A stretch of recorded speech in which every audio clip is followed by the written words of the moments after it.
Nous allons nous lever et nous lisons ensemble ce matin dans le premier livre des rois. 1 roi, le chapitre 21. 1 roi 21, on va lire les 10 premiers versets.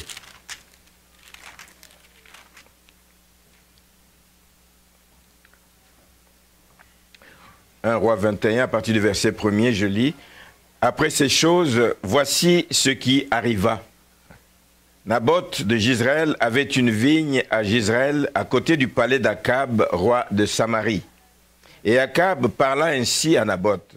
Cède-moi ta vigne, pour que j'en fasse un jardin potager, car elle est tout près de ma maison, et je te donnerai à la place une vigne meilleure. Ou si cela te convient, je te payerai la valeur en argent. Mais Naboth répondit à Akab, que l'Éternel me garde de te donner l'héritage de mes pères. Akab rentra dans sa maison, triste et irrité, à cause de cette parole que lui avait dite Naboth de Jezreel. Dit, je ne te donnerai pas l'héritage de mes pères. Et il se coucha sur son lit, détourna le visage et ne mangea rien. Jézabel, sa femme, vint auprès de lui et lui dit, pourquoi as-tu l'esprit triste et ne manges-tu point? Il lui répondit, j'ai parlé à Naboth de Jezreel et je lui ai dit, cède-moi ta vigne pour de l'argent, ou si tu veux, je te donnerai une autre vigne à la place. Mais il a dit, je ne te donnerai pas ma vigne. Alors Jézabel, sa femme, lui dit, est-ce bien toi maintenant qui exerces la souveraineté sur Israël? Lève-toi, prends de la nourriture et que ton cœur se réjouisse. Moi, je te donnerai la vigne de Naboth de Jezreel. Et elle écrivit au nom d'Akab des lettres qu'elle scella du sceau d'Akab et qu'elle envoya aux anciens et aux magistrats qui habitaient avec Naboth dans sa ville. Voici ce qu'elle écrivit dans ces lettres. Publiez un jeûne, placez Naboth à la tête du peuple et mettez en face de lui 2 méchants hommes qui déposeront ainsi contre lui. Ce qu'ils vont déposer, c'est de dire, tu as maudit Dieu et le roi. Puis menez-le dehors, lapidez-le et qu'il meure. Amen. Vous asseoir. Alors le titre du message, c'est « Notre héritage en Christ ». Vous savez que nous avons un héritage. Christ n'est pas mort en vain. Amen. Nous avons un héritage en Christ et il y a tellement de choses qui nous attendent. Amen. Tellement de choses, de belles choses qui nous attendent que le Seigneur est allé préparer pour nous. Nous avons un héritage. Alors je ne vous apprends rien ce matin en vous disant que lorsqu'on parle d'héritage dans notre vie de tous les jours, lorsqu'on parle de succession, lorsqu'on parle de patrimoine, après la mort d'une personne, par exemple, vis-à-vis de sa famille, c'est souvent une source de chicane. Hein? C'est souvent une source de problème. C'est souvent une source de déchirement dans la famille. Parce qu'on veut se battre pour l'héritage. Il y a des conflits, peut-être certains qu'on n'arrive même pas à régler, des tensions, des incompréhensions qui peuvent durer tout le restant de la vie des gens à cause de l'héritage. Ces choses ne se passent pas seulement dans les familles, mais l'héritage, il y a des héritages au niveau des pays, au niveau des nations. Je pensais il y a quelques années ici, c'était je crois à l'époque du Premier ministre Jean Charest qui voulait céder un terrain en Estrie, là-bas, à Orford, je crois, Orford, là. Il voulait céder pour qu'on construise des condos. Les boucliers se sont levés de la population du coin et dit non, non, non, non. Ça, c'est notre patrimoine régional. On ne peut pas accepter qu'on sacrifie tout cela pour faire des condos. Il y a des patrimoines sur lesquels on doit veiller, que l'on doit sauvegarder à tout prix. Et Dieu savait que c'était important, l'héritage. Dieu le savait. Dès le début, quand nous lisons dans le livre des Nombres, je vais aller dans le livre des Nombres au chapitre 27, pour vous montrer que il y a tout un chapitre, le chapitre 27, qui parle de la loi sur les héritages. Dieu savait que si je laisse ces humains tout seuls comme ça, ça va se chicaner dans tous les... Il y a une loi sur les héritages. Et si nous allons plus loin au chapitre 36 du livre des Nombres, il est dit ceci, particulièrement au verset 7, il est dit ceci. Aucun héritage parmi les enfants d'Israël ne passera d'une tribu à une autre tribu, mais les enfants d'Israël s'attacheront chacun à l'héritage de la tribu de ses pères. C'était dit, Dieu l'avait dit. Chacun doit s'attacher à l'héritage qu'il a reçu de la tribu de ses pères. Ça explique l'attitude de Naboth vis-à-vis d'Akab. L'argent, oui, mais pas à n'importe quel prix. Je vais accepter l'argent. Il y a un héritage que nous avons aussi comme chrétiens, qu'on ne doit pas s'aborder n'importe comment. Hein. Mais la seule possibilité qu'on donnait aux gens de préserver l'héritage, c'est de dire quand la pauvreté vous tient beaucoup, quand vous êtes tellement pauvre, pauvreté extrême, vous pouvez juste louer la terre à des étrangers pendant un temps. Mais vous gardez l'héritage issu de vos parents. Donc l'héritage, c'est quelque chose d'important, frères et sœurs. L'héritage, c'est quelque chose qui nous est légué. L'héritage, c'est quelque chose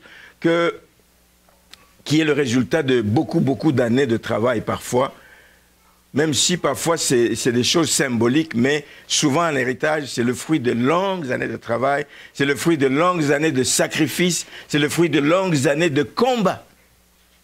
Et quand on sait ce que ça a coûté, on veille sur l'héritage et on le sauvegarde. Sauf les gens qui veulent jouer, qui jouent au loto, comme la famille, je ne sais pas, c'est la Vigueur connue, il y a eu un gros lot et qui n'a jamais su gérer ça. Des trucs que l'on gagne facilement, hein, on les perd facilement aussi parce que ça ne représente pas du tout le fruit des efforts. Donc, on peut perdre un héritage parce qu'on l'a mal géré. On peut perdre un héritage parce qu'on ne sait pas bien gérer ce qu'on vous a légué. Vous connaissez l'histoire de ce fils prodigue. Il a demandé son héritage à son papa. Il lui a donné, il est allé, il a tout dilapidé et puis il est revenu tout malheureux et commença à manger comme des animaux, des choses qui ne sont pas dignes d'un enfant dans une famille. Vous connaissez aussi l'histoire de Jacob, évidemment, qui a vendu son droit d'aînesse, alors que le droit d'aînesse en Israël donnait droit à de bonnes choses, une double portion de l'héritage. Lorsqu'on devait répartir l'héritage, l'aîné avait une double portion. Mais lui, il a dilapidé toutes ces choses et il a vendu son droit d'aînesse. Il a perdu donc le droit de devenir chef de famille également, juste à cause d'un besoin passager. Il voulait juste avoir un pain et un bol de soupe de lentilles, c'est ça. Juste pour ces choses, il a vendu son droit d'héritage, son droit d'aînesse, et il a perdu l'héritage, la part d'héritage auquel il avait droit. Alors, pour nos chrétiens, je l'amène pour montrer que nous aussi, nous sommes héritiers. Nous sommes héritiers de Dieu, nous sommes co-héritiers avec Christ, et nous sommes héritiers d'une richesse incommensurable.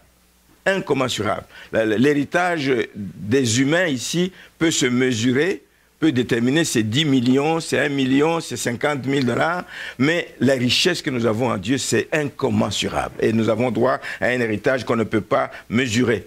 Malheureusement, et plusieurs enfants de Dieu ne le réalisent pas. Ne réalisent pas ce que ça a coûté, ne réalisent pas parce qu'ils n'ont pas conscience de l'héritage que nous avons en Jésus-Christ. Amen. Ils ne le prennent pas au sérieux. Ah, c'est ce que vous me racontez. Oui, mais par contre, nous le verrons, amen. Et nous vivrons dans l'éternité avec Christ et nous verrons toutes ces choses. Et beaucoup de chrétiens ne font rien non plus pour préserver cet héritage, pour ne pas le perdre. La Bible nous dit que nous avons un ennemi de tous les jours et de tous les instants qui vient pour voler, détruire, égorger, et il veut nous voler l'héritage que nous avons en Christ. Et on peut donc le perdre et nous devons faire attention. Plusieurs versets de la Bible nous confirment que nous avons véritablement un héritage en Christ. Je vais lire quelques versets. Je vais lire dans Romains chapitre 8, les versets 16 et 17, qui nous dit ceci, que l'Esprit lui-même, l'Esprit Saint, l'Esprit de Dieu, lui-même, rend témoignage à notre esprit que nous sommes enfants de Dieu. Or, si nous sommes enfants de Dieu, nous sommes aussi héritiers. Alléluia. Héritiers. Héritiers de Dieu et co-héritiers de Christ, si toutefois nous souffrons avec lui afin d'être glorifiés avec lui. C'est certain, l'Esprit témoigne que nous sommes enfants de Dieu. Et comme enfants de Dieu, nous avons un héritage. Nous sommes co-héritiers avec Christ. On ne peut pas jouer avec cet héritage. Amen. C'est tellement important. Dans l'épître aux Éphésiens, chapitre 1er, le verset 18, je prends un bout de passage là-dedans qui dit « Je fais mention de vous dans mes prières afin que Dieu illumine les yeux de votre cœur. Nous avons besoin que Dieu illumine les yeux de notre cœur pour que vous sachiez quelle est l'espérance. Nous ne vivons pas vaille que vaille. Nous ne vivons pas comme des gens qui ne connaissent pas leur lendemain. Notre lendemain est assuré. Donc, que Dieu illumine les yeux de votre cœur pour que vous sachiez quelle est l'espérance qui s'attache à son appel, quelle est la richesse de la gloire de son héritage. Un héritage qu'il réserve aux saints, que vous et moi, nous sommes. Nous avons part à cet héritage que Dieu réserve aux saints. Merci Seigneur. Dans Colossiens, chapitre 1er, le verset 12, il est dit « Rendez grâce au Père qui vous a rendu capable d'avoir part à l'héritage des saints dans la lumière. » Waouh! Dieu nous rend capables et nous devons rendre grâce à Dieu continuellement. Nous ne pouvons pas rester comme si c'est des gens qui ne savaient pas ce qui les attendait. Nous devons continuellement rendre grâce à Dieu parce que Dieu nous a rendus capables d'avoir part à cet héritage réservé aux saints. Et je ne vais pas lire dans 1 Pierre, chapitre 1er, le verset 3, entre 3 et 5, il est dit aussi que nous avons un héritage céleste que Dieu a prévu. Un héritage fait de joie, fait de paix, fait de récompense de toute nature qui nous attendent dans le ciel. Un héritage qui est fait de la vie éternelle. Amen. C'est un héritage qui ne peut pas disparaître, qui ne peut pas se corrompre ni se flétrir, qui ne peut pas être pollué, qui ne peut pas se faner comme les fleurs peuvent faner. C'est un héritage éternel. Alors nous devons le préserver, man. Frères et sœurs, nous devons le préserver, nous devons le sauvegarder. Nous ne devons pas le brader, nous ne devons pas nous cracher dessus. Nous ne devons pas négliger ce si grand héritage que nous avons en Jésus-Christ. C'est pour cela que j'ai amené ce texte de Naboth qui nous donne un bel exemple, alors que lui c'était un héritage terrestre, mais il y accordait une telle importance.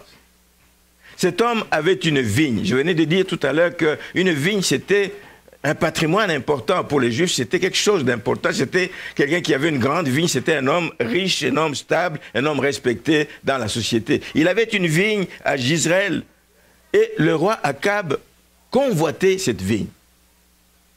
C'est toujours difficile d'avoir affaire à un roi qui convoite tes biens. Dans certains pays où ils sont tellement autoritaires, ils ne demandent même pas ton avis, ils te jettent dehors et puis ils prennent ta vigne. Mais ici, il a eu au moins cette négociation avec Naboth et il essaie d'obtenir cette vigne.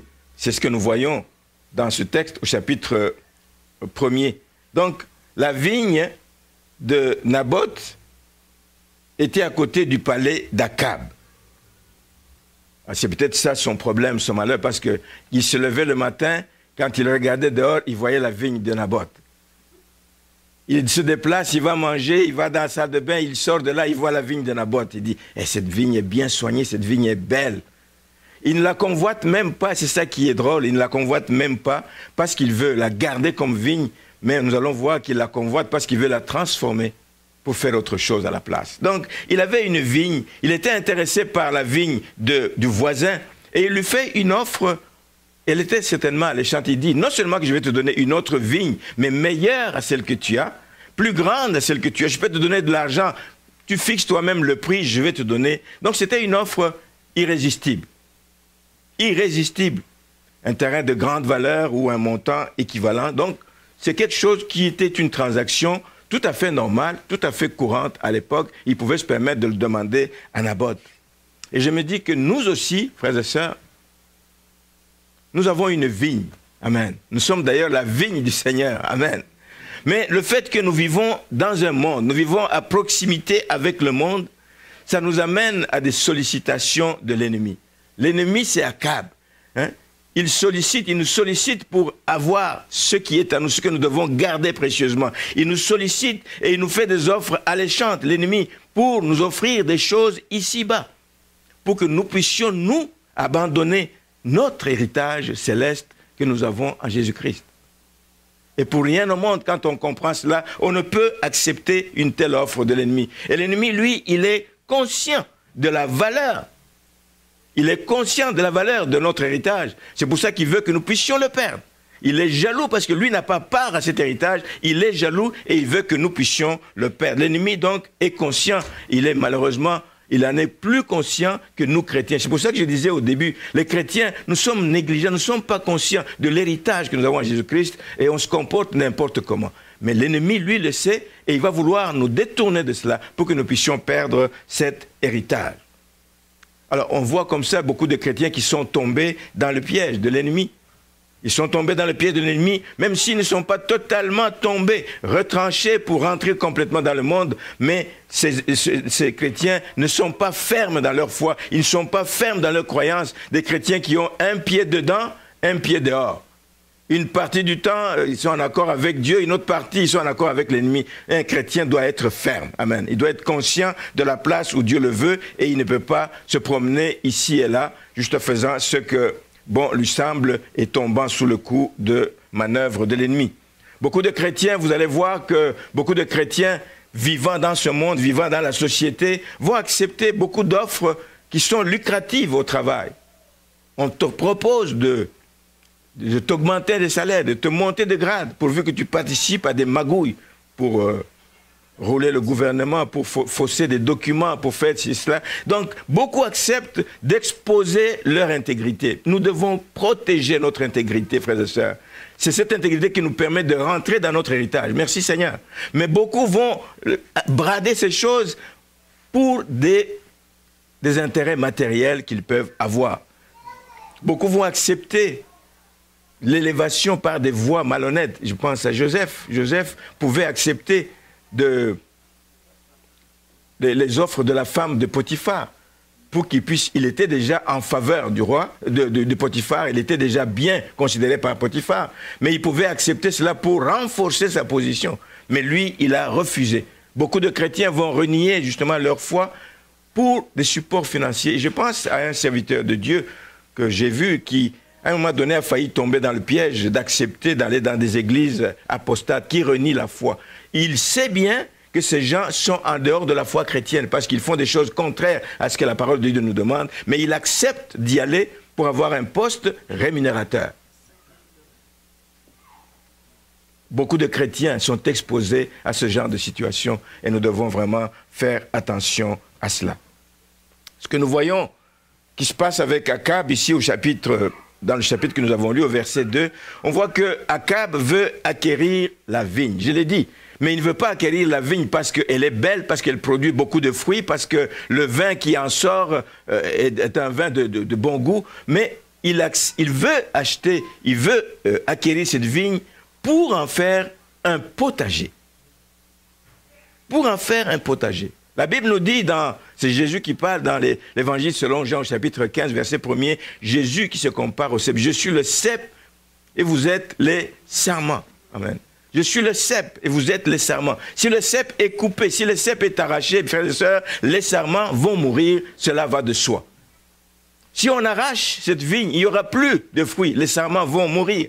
Ils ne porteront plus de fruits. Voilà ce que l'ennemi recherche le plus possible. Il recherche à nous détacher du cep. Il cherche à nous détacher de notre Seigneur et de notre Sauveur pour mieux nous cribler, pour mieux nous atteindre. Alors nous devons faire attention. Nous ne devons pas accepter les offres qu'il nous fait, qui nous éloignent de notre héritage céleste que nous avons en Jésus-Christ.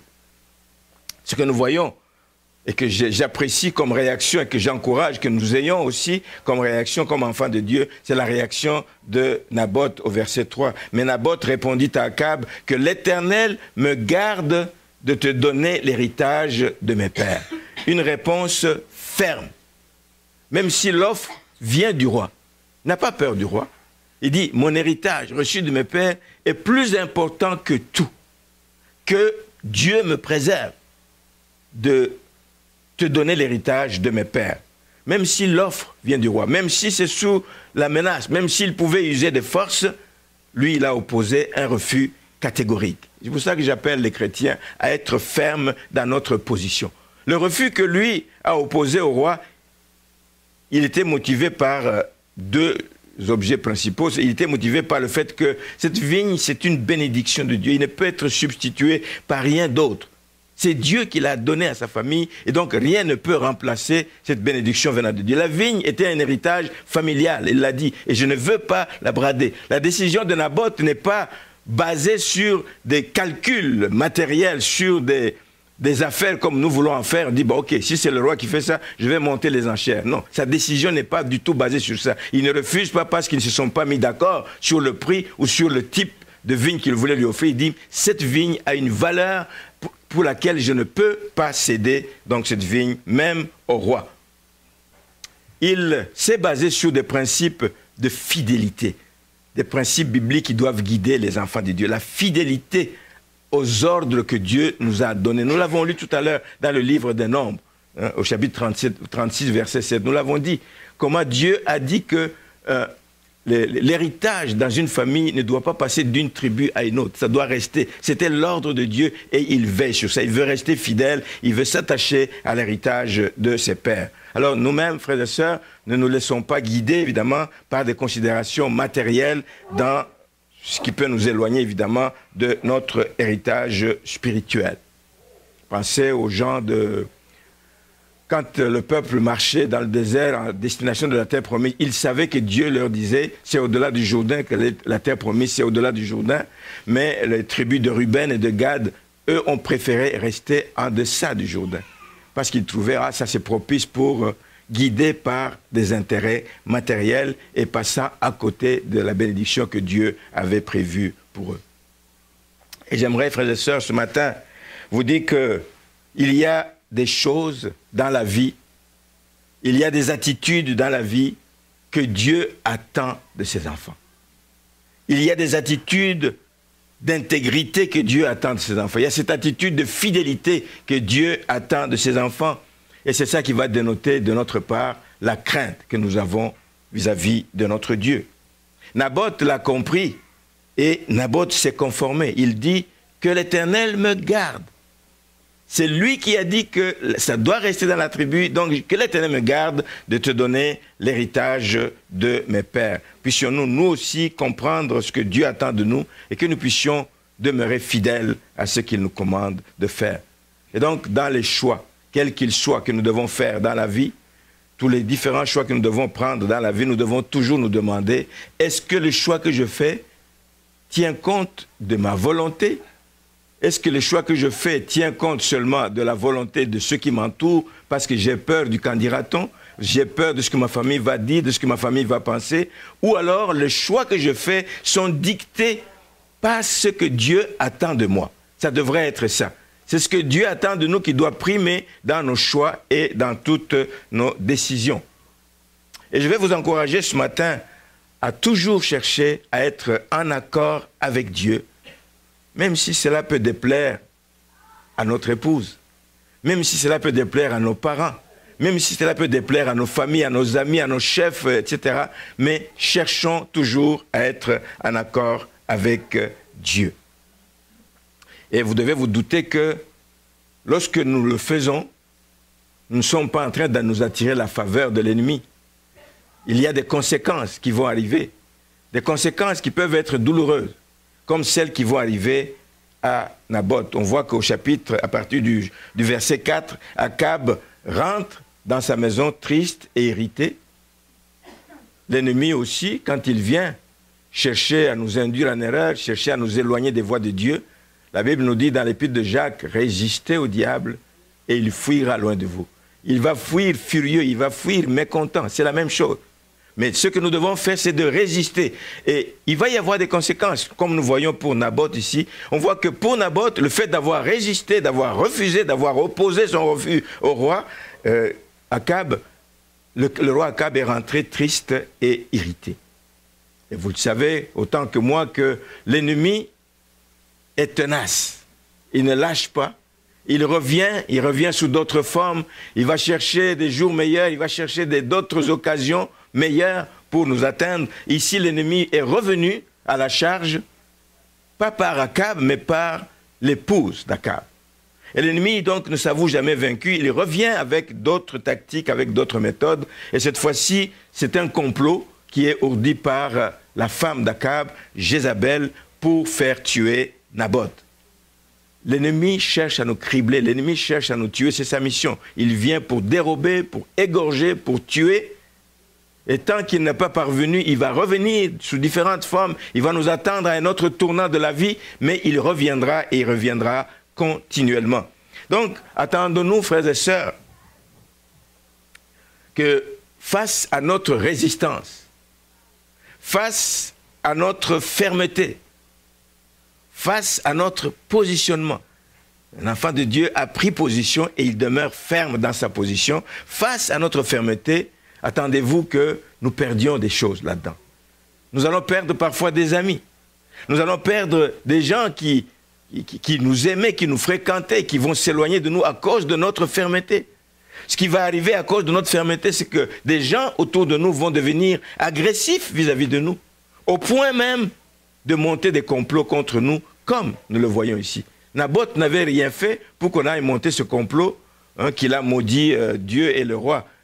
C'est pas vrai qu'il a dit, mais on a monté un complot complètement faussé parce qu'on voulait la tête de Naboth. Donc attendons-nous aussi, frères et sœurs, à ce que, face à notre résistance, face à notre fermeté, parce que nous voulons protéger l'héritage que nous avons, que nous puissions vivre des situations difficiles. Il y a des complots qui vont être montés contre nous. À la limite, les gens vont chercher à attenter à notre vie, comme c'est le cas pour Naboth ici. Mais ce que nous devons savoir dans toutes ces circonstances, c'est que Dieu est celui qui nous vengera. À moi la vengeance, dit-il. C'est lui qui nous vengera. Il ne nous appartient pas à nous de commencer à nous en prendre à ces personnes. Dieu est celui qui nous vengera comme il l'a fait pour Naboth. Lisons au verset 19 et 20 ce que la Bible nous dit. À partir du verset 17, alors la parole de l'Éternel fut adressée à Élie le Tishbite, à cause du fait qu'on venait de tuer Naboth injustement. Dieu suscite son serviteur, Élie le Tishbite, et il l'envoie et dit, lève-toi, descends au-devant d'Akab, roi d'Israël, à Samarie, et le voilà dans la vigne de Naboth. Il n'a pas tardé, aussitôt qu'on a tué Naboth, la femme a dit, ok, tu peux prendre maintenant. Et il est allé dans la vigne de Naboth, où il est descendu pour en prendre possession. Et au verset 19, il dit, tu lui diras ceci, ainsi parle l'Éternel, n'es-tu pas un assassin et un voleur? Et tu lui diras, ainsi parle l'Éternel, au lieu même où les chiens ont léché le sang de Naboth, les chiens lécheront aussi ton propre sang. Parole de Dieu. Et telle que cette parole a été dite, telle cette parole s'est accomplie plus tard. Telle qu'elle a été dite. Au verset 20, il dit, Akab dit à Élie, m'as-tu trouvé, mon ennemi? Et il répondit, je t'ai trouvé parce que tu t'es vendu pour faire ce qui est mal aux yeux de l'Éternel. Dieu est celui qui venge ses enfants. Lorsque nous demeurons fermes dans notre position, ça peut nous coûter cher. On peut perdre des amis, on peut perdre des choses, des biens, des avantages. Mais Dieu est celui qui nous défendra. Amen. Et il y a eu des conséquences désastreuses par la suite. Si nous allons plus loin dans le deuxième livre des Rois au chapitre 9, on va aller le lire. 2 Rois chapitre 9, tel que le serviteur de Dieu l'a dit, tel que ces choses vont arriver. Des conséquences désastreuses, non seulement pour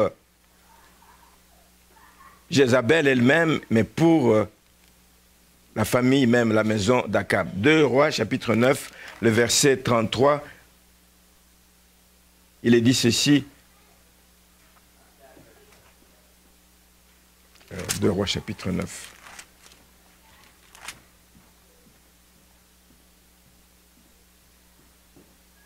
Je vais aller au verset 30 qui parle de la mise à mort de Jézabel. Jéhu entra dans Jezreel. Jézabel, l'ayant appris, mit du phare à ses yeux, se para la tête et regarda par la fenêtre. Comme Jéhu franchissait la porte, elle dit, « Est-ce la paix, nouveau Zimri, assassin de son maître ?» Il leva le visage vers la fenêtre et dit, « Qui est pour moi ?» Qui? Et 2 ou 3 eunuques le regardèrent en s'approchant de la fenêtre. Il dit, « Jetez-la en bas. » Jetez donc Jézabel en bas, ils la jetèrent et il rejaillit de son sang sur la muraille et sur les chevaux. Jéhu la foula aux pieds, puis il entra, mangea et but, et il dit, « Allez voir cette maudite et enterrez-la, car elle est fille de roi. » Seigneur, c'est arrivé tel que cela avait été dit. Au verset 35, ils allèrent pour l'enterrer, mais ils ne trouvèrent d'elle que le crâne. Ils ne trouvèrent d'elle que le crâne, les pieds et les paumes des mains. Ils retournèrent l'annoncer à Jéhu qui dit, C'est ce qu'avait déclaré l'Éternel par son serviteur Élie le Tishbite en disant « Les chiens mangeront la chair de Jézabel dans le camp de Jezreel. Et le cadavre de Jézabel sera comme du fumier sur la face des champs dans le champ d'Israël, de sorte qu'on ne pourra dire « c'est Jézabel ». Ce que le prophète avait dit, ce que l'homme de Dieu avait dit, ben, c'est accompli parce qu'il a voulu, il a touché au oint de l'Éternel en lui arrachant son héritage. C'est arrivé la même chose dans la maison d'Akab au chapitre 10. Il est arrivé la même chose, ça part du chapitre 10, à partir du verset 1er, on en parle.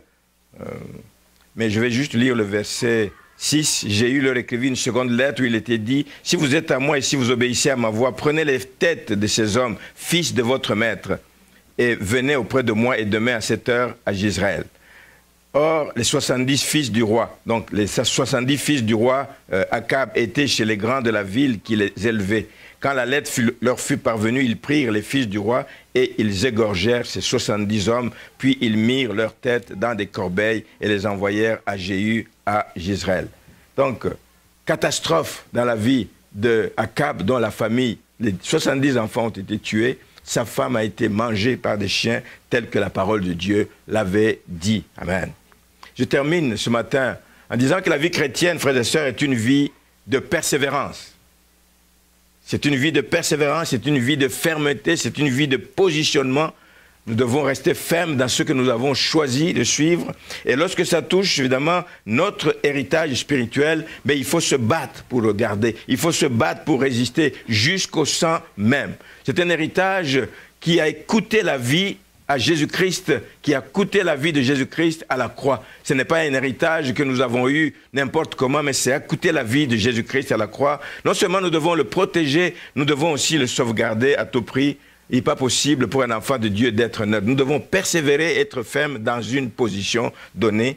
Et nous devons donc toujours prendre position contre tout ce qui peut étouffer notre vie spirituelle, contre tout ce qui peut nous empêcher de porter des fruits.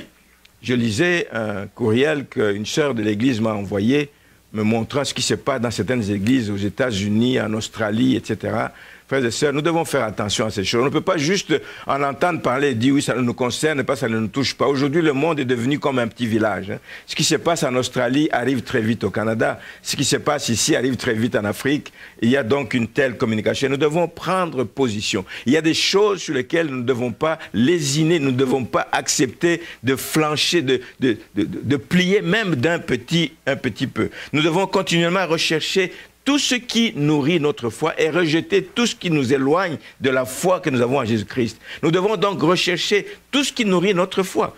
La prière, méditation de la parole de Dieu, la communion avec les frères et sœurs dans les moments de réunion d'église. Nous devons rechercher ces choses continuellement. C'est ça qui nous garde alertes, c'est ça qui nous garde fermes et c'est ça qui nous permet de résister contre toutes les sollicitations de l'ennemi. Nous devons demander aussi à Dieu le discernement. Le discernement. Aujourd'hui, nous avons un outil extraordinaire parce qu'il permet de faire Internet, mais c'est en même temps un outil dangereux parce que nous avons accès à tellement de choses. Comme disait le serviteur de Dieu dimanche passé ici, aujourd'hui, tu vas sur Internet, tu es n'importe qui, on ne te connaît pas ni d'Adam ni d'Ève, on ne sait pas d'où tu viens. Tu parles au nom de Jésus-Christ et tu passes un message et les gens trouvent, hey, il a bien parlé, et puis on suit ces choses. Demandez le discernement afin de démasquer les loups qui se sont infiltrés dans la bergerie. Et ils viennent pour tuer, pour égorger. Ils peuvent venir avec de faux enseignements qui nous promettent une vigne meilleure. C'est cela. Habituellement, c'est ce qu'on vous dit. Dans votre église, on vous dit ceci, mais voici, nous vous offrons ça qui est meilleur. Une vigne meilleure, comme on a offert à Naboth. Non, il dit, je garde ce que j'ai reçu de mes pères. C'est comme ça que Paul disait à Timothée, garde le dépôt que tu as reçu. C'est ça ton héritage. Tiens sur ça. C'est ça qui va t'aider à cheminer dans les voies du Seigneur. C'est ça qui va te permettre de rester fidèle jusqu'à la fin. Mais si tu te laisses aller à toutes sortes d'enseignements qui viennent de gauche et de droite, que l'on prend sur Internet n'importe comment, frères et sœurs, nous devons faire attention à ces choses-là. Amen. Demandez le discernement, que Dieu nous accorde le discernement et que nous ne puissions pas accepter tout ce qui s'offre comme étant meilleur à ce que nous avions dans notre Église. Nous vivons déjà les temps de la fin et la Bible nous demande d'être attentifs, de faire très très attention. Alors veillons ensemble à préserver cet héritage que nous avons et cet héritage qui nous attend au ciel. Amen. Amen.